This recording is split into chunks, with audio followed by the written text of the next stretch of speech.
खाना खा लो। मर्द कभी औरत की परवाह नहीं करता, बस उसे अपने कामों से मतलब होता है। अक्षय का शुमार भी ऐसे ही मर्दों में होता था। मैंने उसके बाद अपने होठ बंद कर लिए थे। अक्षय जब फैक्ट्री चले गए तो मेरा ससुर मुझे आवाज देने लगा। मैं बड़ी मजबूरी में और बेबसी में उनके कमरे तक गई थी। मुझे देखकर वह अजीब सी हंसी हंसने लगा। तुम क्या समझती थी? तुम्हारे हुस्न का जादू मेरे बेटे के सर पर चढ़ गया होगा और तुम्हारे लिए वह मुझे छोड़ देगा। मुझसे अलग होकर तुम्हें एक अलग घर ले देगा। अपनी सोच को बदल लो तो बेहतर है। मैंने उसके पर अच्छी तरह से कतर रखे हैं। वह चाहकर भी कहीं जा ही नहीं सकता और ना ही तुम जा सकती हो। इसीलिए मैंने किसी अमीर घराने की लड़की से अपनी बेटी की शादी नहीं की कि कहीं वह मेरे बेटे को उड़ाकर ही न ले जाए। इसलिए तुम्हें लेकर आया था, क्योंकि मैं जानता था कि तुम्हारे बाप के हालात ऐसे नहीं कि वह तुम्हारा घर बसाने के बाद दोबारा से तुम्हें अपने घर बैठा सके या अलग से कोई घर दिला सके। अब अगर तुम चाहती हो कि तुम्हारी जिंदगी आसान हो तो तुम वही करोगी जो मैं तुम्हें मेरे ससुर की लगातार हरकतें और अक्षय की धमकियों ने मुझे भीतर से तोड़ दिया था। मैं सोच रही थी कि मुझे क्या करना चाहिए। मायक के लौटने का मतलब था कि मेरा घर बर्बाद हो जाएगा और तलाक की स्थिति में मेरे भविष्य पर संकट आएगा। मैं बेहद परेशान होकर रह गई थी। कहने लगे, जाओ जाकर मेरे लिए गर्म दूध लेकर आओ। यह शब्द मेरे अंदर आग लगा देता था। मेरा जी चाहता कि मैं अपने आप को खत्म कर लूं। ऐ गंदी और बेइज्जत भरी जिंदगी मुझसे बर्दाश्त नहीं हो रही थी। मैं अब यही करती थी कि खाना बना अपने ससुर के कमरे में पहुंचाकर फौरन बाहर आ जाती थी। ना ही उनके के पास बैठती थी, ना बात करती थी। ज्यादातर वक्त अपने कमरे में गुजारने लगी थी। एक दिन तो हद ही हो गई। मेरे ससुर ने अक्षय का भी लिहाज नहीं किया। रात को खाना खा रहे थे। मैंने अपने ससुर की फरमाइश पर बिरयानी बनाई थी। बिरयानी बनी भी बहुत ही थी। खाना खाते हुए कहने लगे, आज तो बहू ने मेरा दिल खुश कर दिया। बहुत मजे का खाना बनाया है। अक्षय यह सुनकर मुस्कुराने लगा, मुझे गौरव भरी निगाहों से देखने लगा, लेकिन मुझे जरा भी खुशी नहीं हुई थी। फिर जब से मेरे ससुर ने 4000 निकाले और मेरी तरफ बढ़ाए, कहने लगा, ये लो तुम्हारा इनाम है, इसे रख लो। लेकिन मैं इनकार कर दिया। मैंने कहा, मैं अपना फर्ज निभा रही हूँ, मुझे यह नहीं चाहिए। मेरा इनकार करना था कि अक्षय मुझे घूरने लगा। कहने लगा, पापा अपनी खुशी से दे रहे हैं, इनकार नहीं करते, रख लो। ना चाहते हुए भी मैंने 4000 पकड़ लिए। मैं बर्तन उठाने के लिए जैसे ही खड़ी हुई तो मेरा ससुर भी खड़ा हो गया। मेरी तरफ बढ़कर मुझे अपने गले लगा लिया और मेरे माथे पर चूम लिया। मैं तो यूं थी कि जैसे पत्थर की मूर्ति बन गई थी। कहने लगा, मैं तुम्हारे बदले हुए रवैया पर बहुत खुश हूँ। ऐसे ही रहोगी तो बहुत जल्द मेरे दिल में जगह बना लोगी। यह कहकर वह अपने कमरे में चले गए। मेरे ससुर की बातों ने मुझे और भी बेचैन कर दिया था। उनका मेरे प्रति इस तरह का व्यवहार हर दिन बढ़ता ही जा रहा था और अब तो उन्होंने खुलकर अपने इरादे जताने शुरू कर दिए थे। मैं उस दिन पत्थर की मूर्ति बनकर खड़ी रही, लेकिन अंदर ही अंदर मेरा दिल टूट रहा था। मैं जानती थी कि इस घर में अब मेरी कोई इज्जत और सम्मान नहीं बचा है, लेकिन मेरे पास घर छोड़ने का भी कोई रास्ता नहीं था। अक्षय को देख रही थी जिसके चेहरे पर कोई भी असर नहीं था, लेकिन मुझे यह चीज बहुत बुरी लगी। मैंने कहा कि पापा का यह कौन सा तरीका है? मैं उनकी सगी बेटी नहीं हूँ। उनको मुझसे दूरी रखकर बात करनी चाहिए। उनका क्या हक बनता है मुझे अपने सीने से लगाने का? ईश्वर ने भी तो एक उम्र के बाद बाप और बेटी को भी दूरी रखने के लिए कहा है और माँ बेटे को भी। मेरी इस बात पर अक्षय भड़क उठे। कहने लगे, तुम इतनी छोटी सोच की मालिक हो सकती हो। मैंने कभी सोचा नहीं था मेरा बाप तुम्हें अपनी बेटी समझता है। क्या हुआ जो उसने तुम्हें जरा सा हाथ लगा दिया, तुम्हारे सर पर प्यार कर लिया? अजीब लड़की हो तुम। बजाय पापा के दिल में जगह बनाने के तुम हर बात पर तराज करती हो। वह धीमे लहजे में मुझे घूर कर बोल रहा था। कहने लगा, शुक्र करो कि पापा ने यह बातें नहीं सुन ली, वरना बहुत ही मुसीबत बढ़ जाती। मेरे सर पर फिर उंगली उठाकर मुझे चेतावनी देने लगा। कहने लगा, मैं तुम्हें आखिरी बार समझा रहा हूँ, कांचन अपना रवैया पापा से ठीक रखा करो। मैं रोने लगी। मैंने कहा, अक्षय मेरी बर्दाश्त की हद खत्म हो चुकी है। ऐसा करो, मुझे जहर लाकर दे दो या अपने बाप की शादी करवा दो। यह कहकर मैं कमरे में चली गई। कुछ देर बाद ही बाहर डोर बेल बजी थी। फिर बाहर शोर की आवाज आने लगी। मैं कमरे से बाहर आई तो मुझे पता चला कि मेरा एक देवर भी है जो सूदी में एजुकेट हासिल करने गया था और वह वापस आ चुका है, वह भी अपनी पत्नी के साथ। मेरे देवर ने वहीं शादी कर ली थी और मेरा ससुर उससे नाराज था, इसीलिए उसे घर आने की इजाजत नहीं दी थी और ना ही इस बात का हमें कुछ मालूम था कि अक्षय का कोई भाई भी है। मैं उन दोनों पति पत्नी को देखकर हैरान थी। मेरे ससुर अभी भी गुस्से में खड़े थे।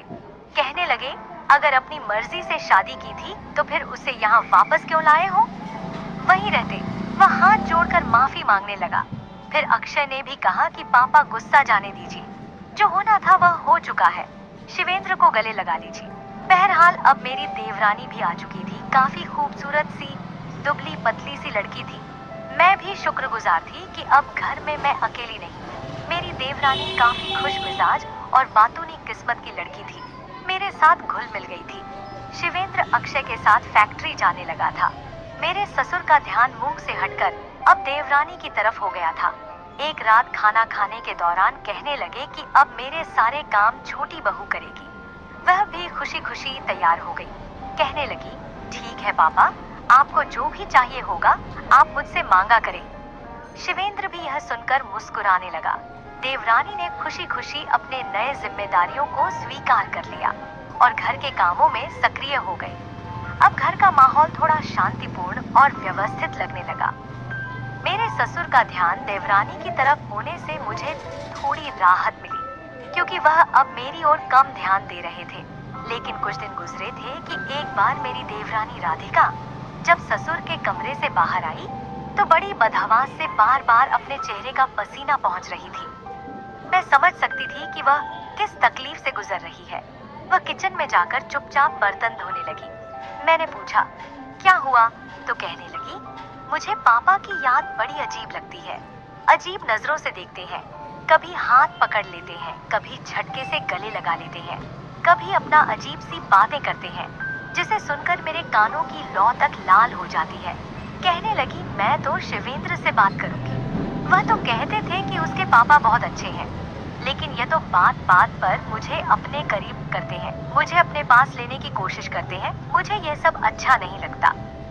मैंने कहा कि यह दोनों भाई कभी भी अपने बाप की बात नहीं डाले। मैं भी इस तकलीफ से गुजर रही थी, लेकिन अक्षय ने मेरी कभी नहीं सुनी। वह कहने लगी, लेकिन मैं तो शिवेंद्र से साफ कह दूंगी। अगर पापा ने यही बर्ताव रखा तो मैं उसे कहूंगी कि अलग घर ले। वही झगड़ा फिर से शुरू हुआ था, जो कि मेरे और अक्षय के बीच हो रहा था। शिवेंद्र कहने लगा कि मैं तुम्हारे साथ 2 साल बाहर देश अकेला ही रह चुका हूँ। अब मेरे घर में तुम्हें 4 दिन पापा को रोटी क्या बनाकर देनी पड़ी। तुमने एक नया ड्रामा शुरू कर दिया है।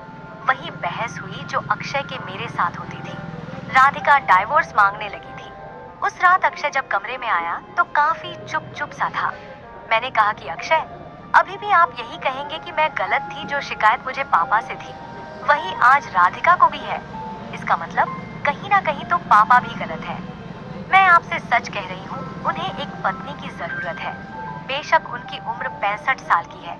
आप चाहते तो अपनी मम्मी की मृत्यु के कुछ साल बाद ही उनकी शादी करवा देते, ताकि वह हमें सच में बेटियां ही समझते। मेरी बात शायद अब अक्षय के अक्ल में आई। एक बार उन्होंने पापा से दूसरी शादी के लिए कहा तो पहले तो वह नाराज हुए। कहने लगे, मैं इस उम्र में शादी करूंगा, क्या तुम लोगों का दिमाग खराब है? अक्षय ने कहा कि एक विधवा औरत है, अगर आप सहारा देंगे तो इसमें कोई हर्ज की बात नहीं है। वह औरत भी 40 साल की है और भाइयों की मेहरबानियां पर बड़ी मुश्किल की जिंदगी गुजार रही है। पहले तो पापा ने नखरे दिखाए, लेकिन फिर 2-4 दिन बाद खुद ही कहने लगे कि ठीक है, मैं उससे शादी कर लेता हूँ। कुछ दिन में ही उसकी मेरे ससुर के साथ शादी हो गई थी और इससे यह फर्क पड़ा कि घर का माहौल काफी हद तक बेहतर हो चुका था। अक्षय अब मुझे खुद कहते थे कि तुमने ठीक कहा था, पापा को एक पत्नी की ही जरूरत थी। मेरी नई सास ससुर का बहुत ख्याल रखती थी। अब मैं मेरे ससुर की नजरें हम पर बेबाक सी नहीं उठती थी। हमारे समाज में यह चीज भी बहुत आम हो गई है कि अगर बाप की उम्र ज्यादा हो जाए तो औलाद उन्हें दूसरी शादी नहीं करने देती और जिसकी वजह से ऐसी मुश्किलात का सामना आने वाली बहू को करना पड़ता है, जैसे कि मुझे और राधिका को करना पड़ा था। इस कहानी की मुख्य शिक्षा यह है कि जब आप एक नए परिवार में शादी करके आते हैं, तो आपको न केवल अपने जीवन साथी के साथ संबंधों का ध्यान रखना होता है, बल्कि उसके परिवार के अन्य सदस्यों के साथ भी तालमेल बैठाना पड़ता है। हालांकि यह हमेशा आसान नहीं होता है। कहानी में मुख्य पात्र को अपने ससुराल के मुश्किल हालातों का सामना करना पड़ता है, जहां उसे अपने ससुर के अस्वीकार्य और अनुचित व्यवहार से जूझना पड़ता है।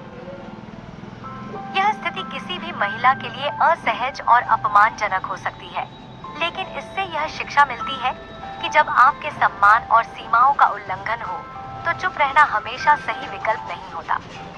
सबसे पहले इस कहानी से हमें यह समझने को मिलता है कि कभी-कभी परिवार के बड़े बुजुर्ग अपने अनुभव और अधिकार के कारण अनुचित शक्ति का दुरुपयोग करते हैं। पात्र के ससुर ने अपनी पोजीशन और उम्र का फायदा उठाते हुए उसके साथ अनुचित व्यवहार किया, जिससे वह मानसिक रूप से परेशान हो गई। यह एक महत्वपूर्ण बिंदु है, क्योंकि समाज में ऐसे